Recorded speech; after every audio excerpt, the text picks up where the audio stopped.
Perfect ঝরঝরে বাসন্তী পোলাও কিন্তু ready হয়ে গেছে। আজ নিয়ে চলে এসেছি বন্ধুরা কামিনিয়াতপ চাল।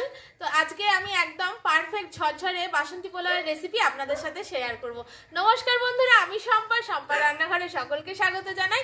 দেখুন কিভাবে এই পারফেক্ট ঝরঝরে বাসন্তী পোলাওয়ের রেসিপিটা আমি বানাই। তো চলুন রেসিপিটা শুরু করে দিই। প্রথমেই আমি কামিনিয়াতপ চালটাকে খুব ভালো করে ধুয়ে 1 ঘন্টা ভিজিয়ে রেখেছিলাম, আর 8 ঘন্টা এরকম একটা আটা চালুনিতে ছেঁকে রেখে দিয়েছি। এবার এটাকে আমি একটু ম্যারিনেট করে নেবো, এর জন্য একটা পাত্রে ঢেলে নেবো। এটা ম্যারিনেট করার জন্য এখানে আমি দিয়ে দেবো 1 চামচ মতো আদা বাটা, দিয়ে দেবো 1 চামচ মতো এখানে গোলমরিচের গুঁড়ো,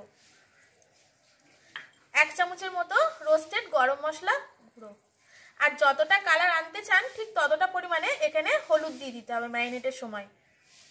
তো আমি এখানে 1 চামচ মতো দিয়ে দিলাম, আর দিয়ে দেবো 2 চামচ মতো ঘি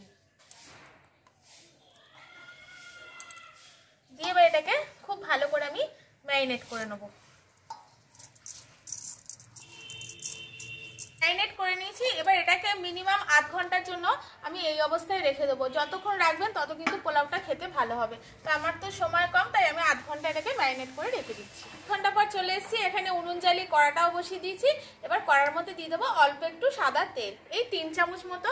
আপনারা চাইলে কিন্তু পুরোটাই এটা ঘি দিয়ে করতে পারেন। তো যেহেতু একটু হেলথ কনসিয়াস আমাদের পরিবার, তার জন্য আমি অল্প একটু সাদা তেল এখানে অ্যাড করলাম, আর দিয়ে দেবো 1/2 চামচ মতো এখানে অল্প একটু ঘি। এটা আমার হয়ে গেছে। এবার এর মধ্যে দিয়ে দেবো তেজপাতা, আর এখানে আমি 4টে এলাচ এরকম থেতো করে নিয়েছি, আর নিয়েছি দারচিনি আর লবঙ্গ। এগুলো এখন ফোড়নে দিয়ে দেবো।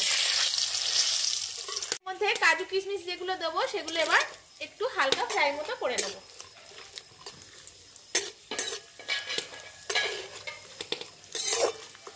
হালকা ফ্রাই করা হয়ে গেলে এখানে ম্যারিনেটেড চালটা আমি এর মধ্যে দিয়ে দেবো, দিয়ে 2-3 মিনিট এটাকে খুব ভালো করে একটু ফ্রাই করে নেব।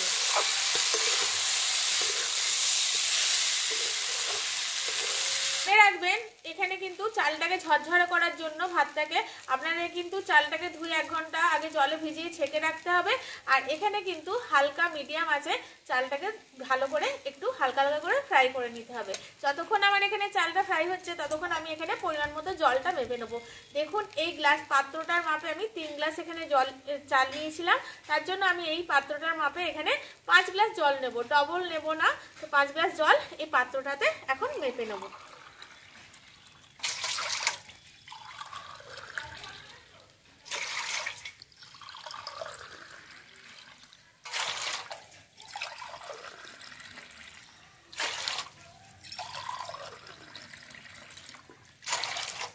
মেপে নিলাম। এবার এখানে আমি চালটা হালকা করে ফ্রাইও করে নেবো। এবার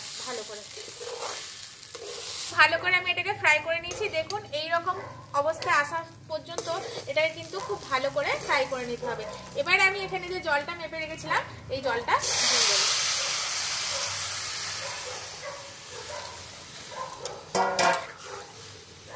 দিয়ে একটু ফুটতে দেবো এটাকে।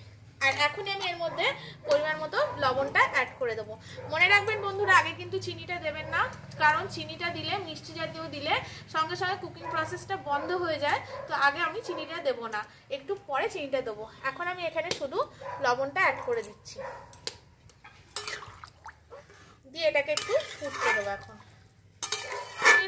10-15 মিনিট মতো ফোটানোর পরেই দেখুন আমার চালটা 70% মতো সিদ্ধ হয়ে গেছে, আর জলটাও কমে গেছে। এখন আমি এর মধ্যে যতটা পরিমাণে আপনারা মিষ্টি পছন্দ করেন ততটা পরিমাণে এখানে চিনি অ্যাড করে দেবেন। আমি চিনিটা দিয়ে দিলাম, আর এখানে 3টে চেরা কাঁচা লঙ্কাও দিয়ে দেবো। কাঁচা লঙ্কার যে একটা আলাদা ফ্লেভার থাকে সেটাও তাহলে এর সাথে অ্যাড হয়ে যাবে।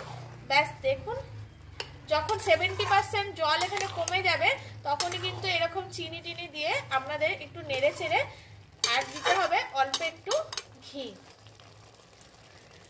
আমি ওপর দিয়ে 1/2 চামচ মতো ঘি এখানে দিয়ে দেবো, তাহলে কি হবে ফ্লেভারটা খুব সুন্দর আসবে লাস্টে ঘিটা দিলে। আর এবার এটাকে আমি দমে বসিয়ে দেবো, এর উপরে চাপা দিয়ে দেবো। আর যদি আপনারা গ্যাসে করেন তাহলে কি হবে দমে চাপা দেওয়ার পরে একটু লো আছে জাল দেবেন, আর আমি যেহেতু কাটে করছি একটু লো আঁচেই জাল দিচ্ছি। এবার কি হবে যখন কান দিয়ে শুনবেন যে একটু চরচর করে আওয়াজ হচ্ছে তখন কি হবে আর জাল দেবো না, নিচে যে আঁচটা থাকবে তাতেই আমার এই পোলাওটা কুক হয়ে যাবে। আর আপনারা যদি গ্যাসে করেন তাহলে গ্যাসটা বন্ধ করে দেবেন, ওই ভেতরের ভাবেই কিন্তু আপনাদের ভাতগুলো সিদ্ধ হয়ে একদম ঝরঝরে হয়ে যাবে। 2 ঘন্টা হয়ে গেছে, এবার পোলাওটা খুলে দেখব। দেখুন একদম পারফেক্ট কিন্তু কুক হয়ে গেছে। আর দেখুন কতটা ঝরঝরে হয়েছে বন্ধুরা। আর এটা যত ঠান্ডা হবে না বন্ধুরা, তত আরও এটা একদম ঝরঝরে হয়ে যাবে। আমার পোলাওটা রেডি হয়ে গেছে, এবার এটাকে সার্ভ করে নেবো। দেখুন একদম পারফেক্ট কতটা ঝরঝরে হয়েছে ভাতটা। আর একটা একটা চালও দেখুন পারফেক্ট কুক হয়ে গেছে। দেখুন এবার একটা পাত্রের মধ্যে এটাকে ঢেলে নেবো। দেখুন নিচেটাও একটুও লাগেনি, একদম পারফেক্ট ভাবেই কিন্তু তৈরি হয়ে গেছে। আর কতটা ঝরঝরেও হয়েছে দেখুন। তো বন্ধুরা কত ঝটপট আর তাড়াতাড়ি ঘরোয়া উপকরণ দিয়ে এই বাসন্তী পোলাওয়ের রেসিপি আমার তৈরি হয়ে গেল। দেখুন ভাতগুলো একদম পারফেক্ট ঝরঝরে হয়েছে একদম। আর একটা একটা চাল কিন্তু চালগুলোও দেখুন একদম কিন্তু ভেঙে যায়নি, একদম একটা একটা চাল রয়েছে। এরকম পদ্ধতিতে বানালে আপনাদের কিন্তু একদমই ঝরঝরে হবে। আর যে যে টিপসগুলো আমি আপনাদেরকে দিলাম রেসিপিটা বানানোর সাথে, ওটা ফলো করলে এইরকম পারফেক্ট পোলাও আপনাদের বাড়িতেই তৈরি। হালকা মিষ্টি বাসন্তী পোলাওর সাথে যদি কষা মাংস কিংবা কষা আলুর দম থাকে তাহলে একদম পারফেক্ট জমে যাবে বন্ধুরা। এরকম নিত্য নতুন নতুন রেসিপিতে প্লিজ বন্ধুরা আমার চ্যানেলটিকে সাবস্ক্রাইব করে শেয়ার লাইক কমেন্ট করে দেবেন, পাশে থাকা বেল আইকনটা প্রেস করে রাখবেন যাতে আমাদের ভিডিও সবার আগে আপনাদের কাছে পৌঁছায়। তারা ফেসবুক থেকে দেখছেন, ভালো লাগলে পেজটিকে ফলো করে রাখবেন। আজকের মতো আসি বন্ধুরা, আজকের মতো টাটা। সবাই খুব সুস্থ থাকবেন, ভালো থাকবেন, সাবধানে থাকবেন।